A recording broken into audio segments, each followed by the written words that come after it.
20 years ago, I moved to Alaska and started an adventure that turned into a way of life.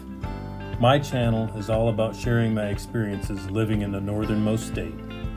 Nothing in Alaska is easy. Some days are successes, some days are failures, but every day is an adventure. Please follow along with all my hunting, flying, fishing, harvesting, and DIY projects. I don't think you'll be disappointed.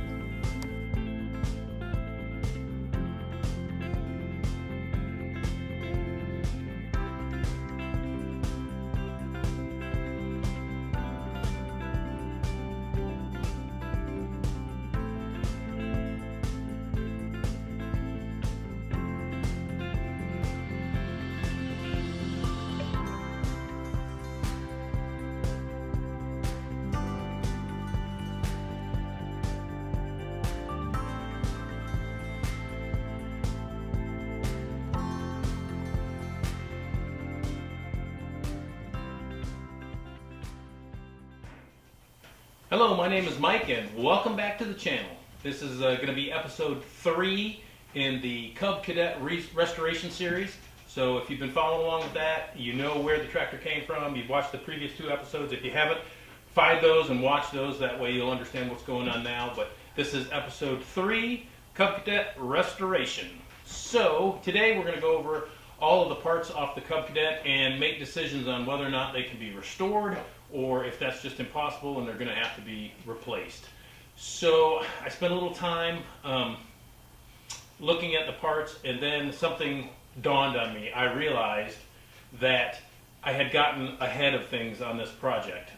I had all the parts boxed up, and I was getting ready to pull out of the driveway and go to the sandblaster and drop them off. And then I realized, as soon as I get all those parts sandblasted, they're going to have to be painted immediately.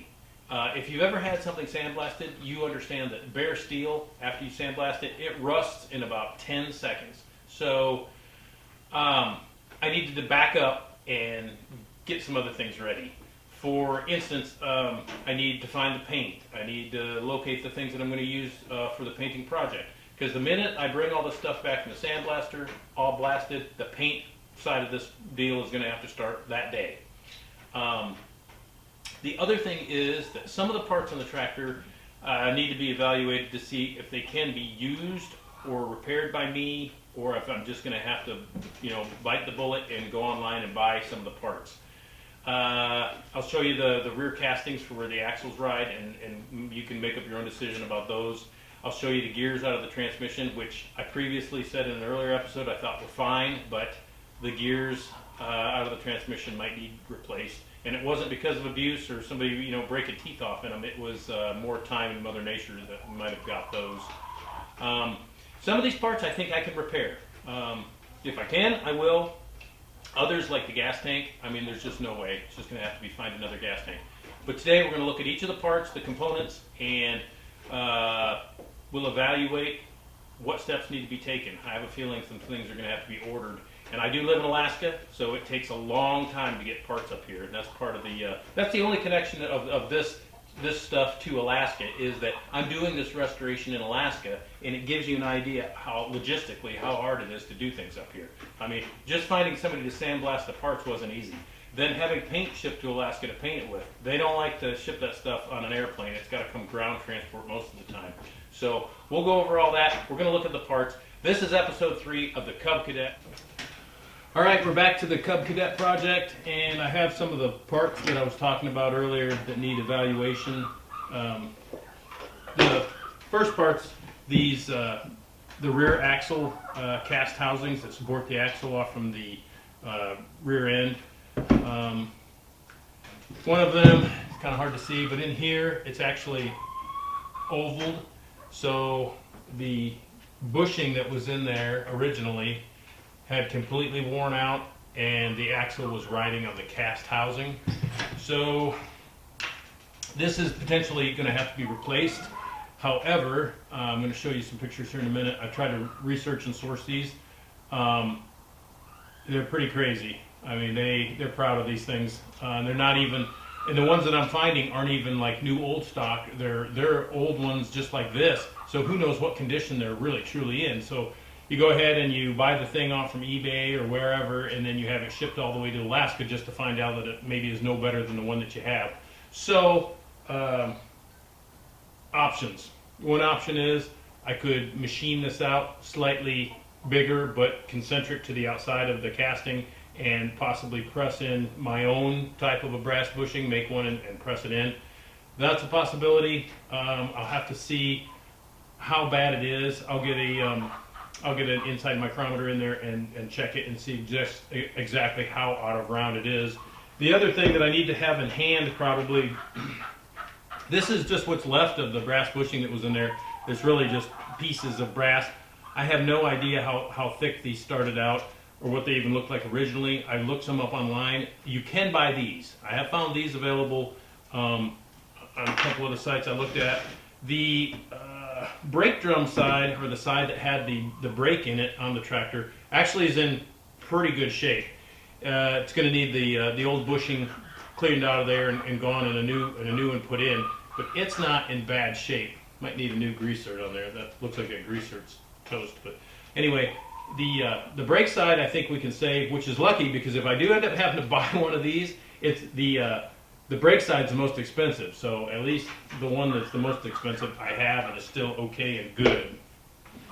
That's just one of the things that needs to be looked at. The axles themselves, I did mic them and I checked them. They're actually pretty good shape still.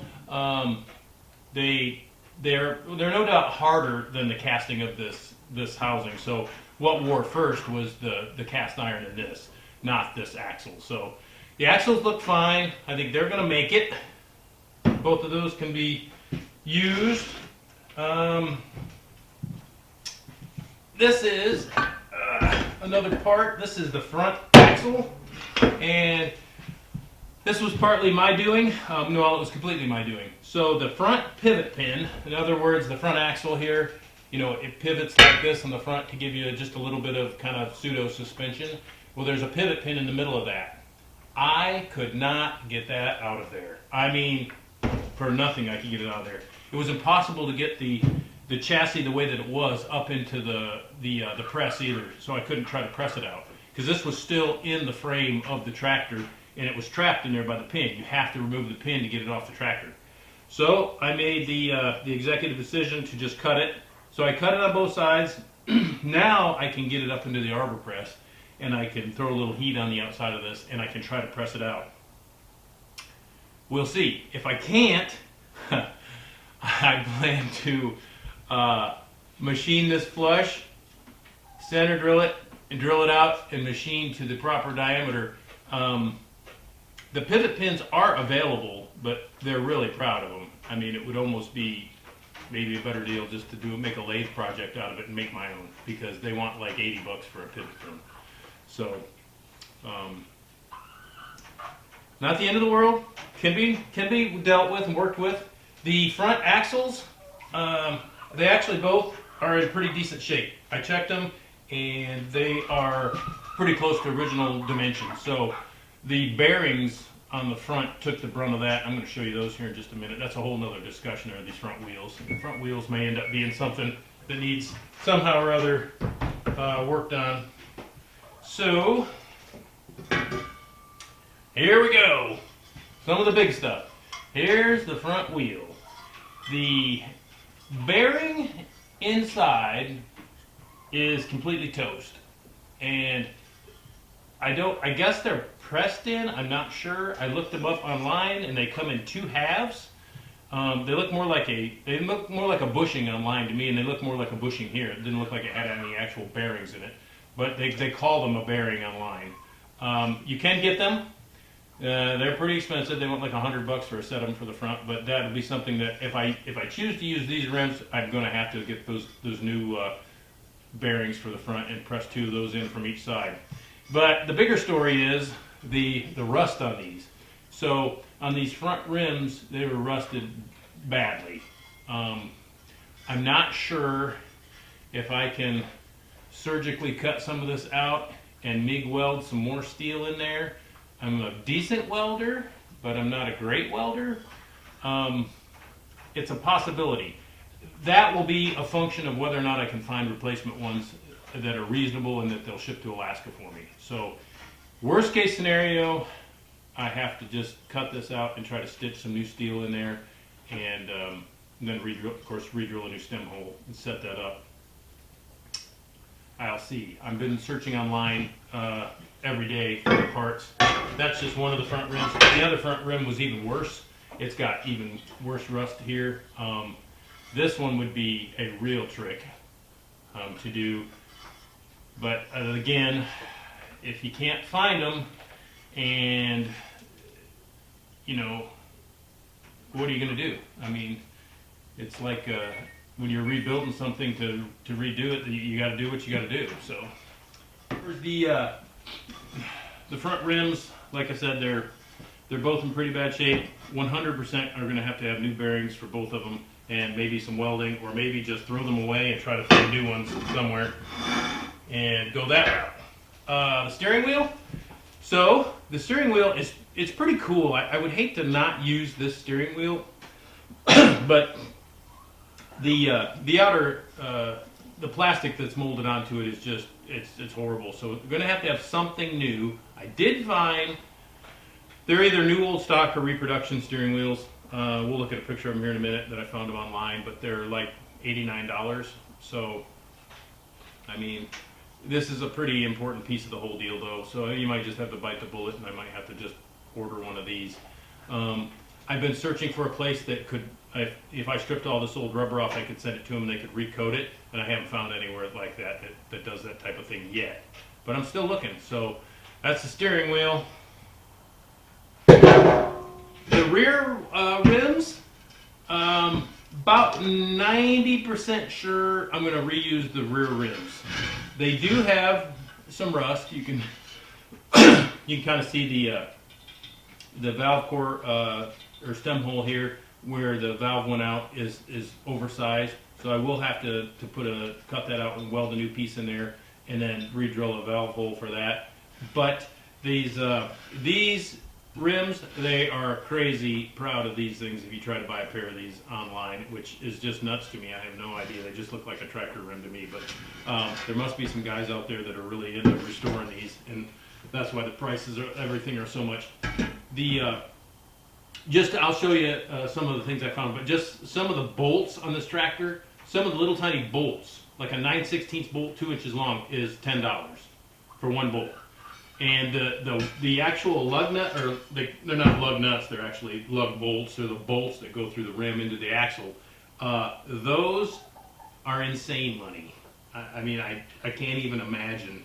I would drill the holes out in the axles and retap them different sizes, use something different before I buy them. They're that expensive. So, but the rims I think are going to be able to be reused. The one rim is fine actually. You could wire wheel it up right now and throw a tire and tube in it and use it. This one will require just a little bit of welding and a touch of work. So, in my first video, I predicted that this whole project would take up to maybe a year, and you're probably beginning to realize why I said that. So, this was the original gas tank, and I'll be completely honest. The only reason that I even shipped this up to Missouri, or up from Missouri to Alaska, was just for reference. I wanted to be able to put my hands on it, measure it, because I knew I was going to have to find another one. And you can see, I mean, it's just completely rusted out. This would be impossible to repair. But it is nice to look at and be able to have your hands on one. The straps, the mounting straps, are actually, I mean, they're kind of decent. I don't know, I might be able to use those, but the tank itself, completely going to have to just be another one. I have found these on eBay. Again, I mean, they're proud of them. Like $150 for one, and then like $50 shipping. So, but they're out there, and that's not going to be the end of the world for that. The tractor seat, this is heavy enough steel that I'm completely confident that this can be repaired. It does have a crack right here, but I can take it. I can clean this up good enough, I think, and I can get a pretty good weld in that, and then I can grind and smooth this out on the inside. I don't even think you'd be able to tell. So this I'm not too worried about. This is completely restorable, and be able to reuse that. No worries. Alright, so earlier in one of the other videos I had made kind of a premature assessment. I tore into that transmission, and when I first opened the transmission up, it looked pretty good. From what I could see, looking down inside of it, I didn't see any chipped teeth. I didn't see anything wrong, and other than the thing was full of water. I think that water had been in there a long time. After I got it actually opened up and I was able to look real close at the gears, many of these are actually where the water line was in the bottom of the transmission, like where the water was setting in there. Those half of the gears that were down in the water are actually corroded so badly that it has changed their shape. I mean, it actually there's metal gone because of how badly it was rusted. I do not believe these gears could be used. I don't think that it would function right. I don't think it would shift correctly. So, that's the bad news. The good news is I have found many of these on eBay, good serviceable sets, and they have close-up pictures of all the gears. So you can look at them, you can count the teeth, you can make sure they look good, and they are not crazy money. You can buy like an entire guts to one of these transmissions for like $39. So that's not going to be too bad. Again, I'm saved these. I kept them in order just the way that they were on the shifting spline so that I could reassemble the thing. Otherwise, I'll never remember how to put it back together. So I had to leave it like this. Otherwise, I'd take it apart and show you each one of those individual gears so you can look at it. But you know, I mean, it is what it is. Then now the gears that were on the top shaft, these ones weren't in water. So these were up out of the water in the top of the transmission. These actually look decent. You could probably get away and use these. And depending upon the availability and what I find when I go to grab them, I might have to. Might have to use some and have some others. But so that is the assessment of the transmission gears. One of the, I don't know if they call these shifting forks. In some dirt bike transmission they call it a shifting fork, but anyway, one of these shifting guides in here, it was broken. It's supposed to be complete like this. This is a good one. That's what a good one looks like. And then the broken one, you can see where the top loop half is broke off. And I did watch a video on somebody on YouTube that actually, they welded this back together. However, you know, I'm looking at it, and where you'd have to put the weld here to weld that back together, you would have to grind and smooth it because there's not much clearance there to the side of the case. So you'd have to grind and smooth your weld.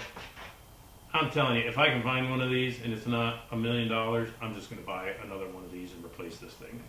So that's my idea on that. Everything else on the tractor looks like it's going to be able to be salvaged and used again. I say everything else. I went through a pile of parts here that are going to have to be maybe replaced or rewelded. But I'm currently searching for I'd like to find a complete bearing and gasket kit. So I'm sure that somebody out there puts together a kit for overhauling these. I know the engine does. For that 7 horsepower Kohler, I think it's called I Save Tractors. It's a guy, he's on YouTube. He's got an excellent channel. He's awesome. His name's Norman. And I Save Tractors also has a store where they sell stuff. He sells kits for those 7 horsepower Kohlers, so that won't be a problem to find all the pieces when I get to that. The engine's a whole nother video. That'll be a couple months from now probably. But looking for the gaskets for the transmission, for the rear end, and the bearings, that's getting a little tough. When you go to like these IH, you know, International Harvester old stock sites, wow. You know, they're pushing $100 per bearing, and I mean, you can rack up some serious cash.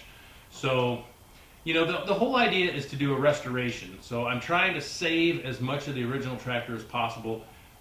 I mean, the whole idea is this thing has, like, you know, some sentimental value. It was owned by my wife's grandfather, so anybody could go out and just spend $1 million to buy a brand new one. But the idea is to restore this one. So I am going to try to do some fabrication and some welding and save a lot of these parts rather than just going crazy on the internet and buying all new stuff. So if you like this kind of thing, you like small tractor repair, stay tuned. If not, like I've said all along, most of my channel is not going to be about this kind of thing. It's going to have a lot to do with other stuff. There's a couple videos that are in the works right now that you're really going to like.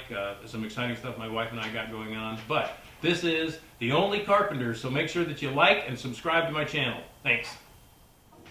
So I brought up some of the parts diagrams that I'm looking at sourcing the parts. You can see that pivot pin for the front axle is the number 1 in this diagram.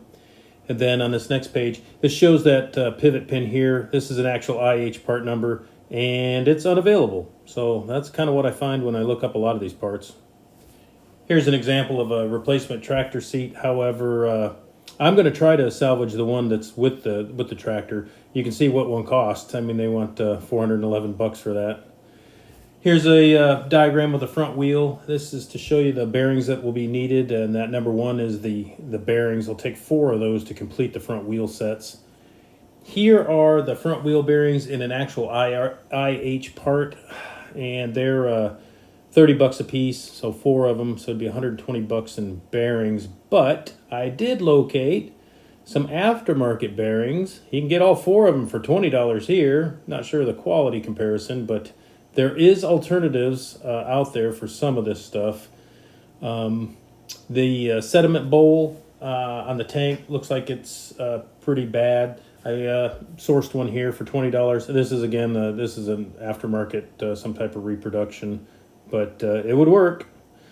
The steering column, there's some concern about it being worn out and actually being not able to be adjusted anymore. The screw gear in there could be so badly worn that it won't be able to be reused. I found one here, another old one, but there's no guarantee this one wouldn't be as bad as the one that I have. So I continued looking, and I did see where they make rebuilt ones, or this aftermarket one. So you can buy one that's in pretty new condition for the steering. They are $267 plus shipping, and that's if they'll ship to Alaska. You never know. Some of these places might not ship to Alaska. You just have to work with them and see what they say. One of my things on my wish list was fenders, so I have been looking at fenders. Fenders are again, $350 plus shipping. So the fenders, I might hold off on the fenders until I get the project more complete. Fuel tank, gonna have to have that. There's lots of them on eBay. They're all around this price. Different kind of states of condition. You have to just find one that looks the best and roll the dice and order it and have it shipped, and hopefully it holds fuel. The front wheels, if they end up not being able to be welded and repaired, there is sets of them available out there. And for $100 you could get a front pair of rims. If anybody watched the transmission portion of the rebuild in the last video, you knew the spring-loaded detents on the shifter rails and the transmission needed overhauled. So those were fairly easy to find. I mean, kind of expensive, $24 for a couple springs, but if you need them, you need them. Here is one of the castings that the rear axles ride in. These are available too on eBay. However, I mean, it's hard to tell from the condition if it's really any better than the ones that I have with the tractor now, and a lot of them, they're mismatched sets. You can't find both sides in a pair. So here's a steering wheel. If I choose to go the route of just replacing the steering wheel, this is an aftermarket reproduction type thing, but it looks decent. It's just not exactly the same, but it would definitely work, and you can get one of those for about $82. So that's just some of the parts that I'll be needing. I wanted to give you an idea what it would cost, and then the difficulty of getting them to Alaska. Like I was telling you guys, this is not the content that is going to be the majority of my videos that I'm putting on this channel. The majority of the content on the channel is going to be outdoor stuff, Alaska stuff, hunting, fishing, airplanes, little things. And I have kind of a couple of really good, exciting videos that are coming up. My wife and I had some kind of exciting stuff go on, and those are coming soon, so I think everybody's really going to like those. So if this small tractor thing's not your deal, skip on by these. But stay tuned, and please check on the channel here in the next couple weeks, because there's going to be some good stuff coming out. I don't want you to miss it.